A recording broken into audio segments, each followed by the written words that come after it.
சைடில் பார்த்தீங்கன்னா இப்போ ஒரு ஓனர் இருக்காரு, அவர் ஒரு பில்டிங் கன்ஸ்ட்ரக்ட் பண்ண ஆசைப்படுறாரு அப்படின்னா அவர் என்ன பண்ணுவார், நம்ம ஊரில் என்ன பண்ணுவோம், ஒரு பில்டர் போய் பார்ப்போம். அது மாதிரி தாங்க இதுவும்.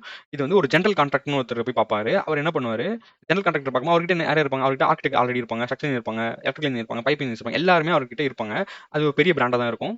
ஸோ இவங்க என்ன பண்ணுவாங்க, இந்த ஜென்ரல் கான்ட்ராக்டர் என்ன பண்ணுவாங்க, இந்த ஓனர் கிட்ட இருந்து அவங்க என்னென்ன ரெக்குவயர்மெண்ட் இருக்கு, எத்தனை ரூம்ஸ் வேணும், எத்தனை ஃப்ளோர்ஸ் வேணும், எல்லா ரெக்குவயர்மெண்ட்டையும் டீட்டெயிலாக கேட்டு அவர் இன்புட்டா வாங்கிப்பாங்க. அந்த இன்புட்டை கொண்டு போய் ஆர்கிடெக்ட்டையும் ஸ்ட்ரக்சர் இன்ஜினியர்ட்ட கொடுப்பாங்க. அந்த ஸ்ட்ரக்சர் இன்ஜினியர் என்ன பண்ணுவாங்க, இந்த இன்புட்ஸ்க்கு ஏற்ற மாதிரி அவங்க வந்து டிராயிங்ஸை ப்ரிப்பேர் பண்ணிடுவாங்க.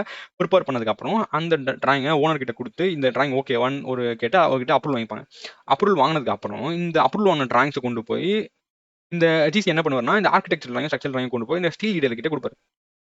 இந்த ஸ்டீல் லீடர் என்ன பண்ணுவார் அப்படின்னா, அவரோட வேலை என்னன்னு கேட்டிங்கன்னா, இந்த ஆர்கிடெக்சர் டிராயிங் ஸ்ட்ரக்சர் டிராயிங் அவர் ஃபுல்லாக ரீட் பண்ணிட்டு அவர் என்ன பண்ணுவாரு, இந்த டிராயிங் ரீட் பண்ணிட்டு கண்ட்ரிக்கு ஏற்ற மாதிரி ஒர்க் பண்ணுவாங்க. இப்போ ஃபார் எக்ஸாம்பிள் யூஎஸ் கண்ட்ரி இருக்குன்னா, யூஎஸ்க்கு ஏற்ற மாதிரி யூஎஸ்ல ஏஏசி ஸ்டாண்டர்ட் இருக்குங்க. ஏஏசி ஸ்டாண்டர்ட் ஸ்டடி பண்ணி வச்சிருப்பாரு. இந்தியானா இந்தியன் ஸ்டாண்டர்ட் ஸ்டடி பண்ணி வச்சிருப்பாரு. இது இல்லாமல் ஓசா ஸ்டாண்டர்ட் ஸ்டடி பண்ணி வச்சிருப்பாரு.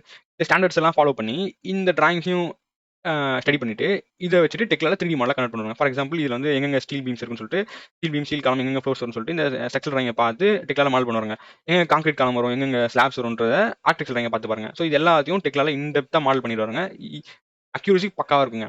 இதை மாடல் பண்ணி முடிச்சதுக்கப்புறம் இதை வந்து இந்த ஜிசி கிட்ட கொடுத்து அப்ரூவல் வாங்கி பாருங்க. ஸோ இந்த மாடலாம் ஓகேவான்னு சொல்லிட்டு அப்ரூவல் அந்த அவர் அப்ரூவ் பண்ணிட்டாரு அப்படின்னா அதை வந்து அசம்பிளி டிராயிங்கும் பால் டிராயிங்கும் ஜிஏ டிராயிங்கும் கன்வெர்ட் பண்ணிடுவாங்க. அது கன்வெர்ட் பண்ற இந்த ப்ராசஸ் தாங்க ஸ்டீல் டீலிங். இதுதாங்க டெக்லால பண்ணுவாங்க.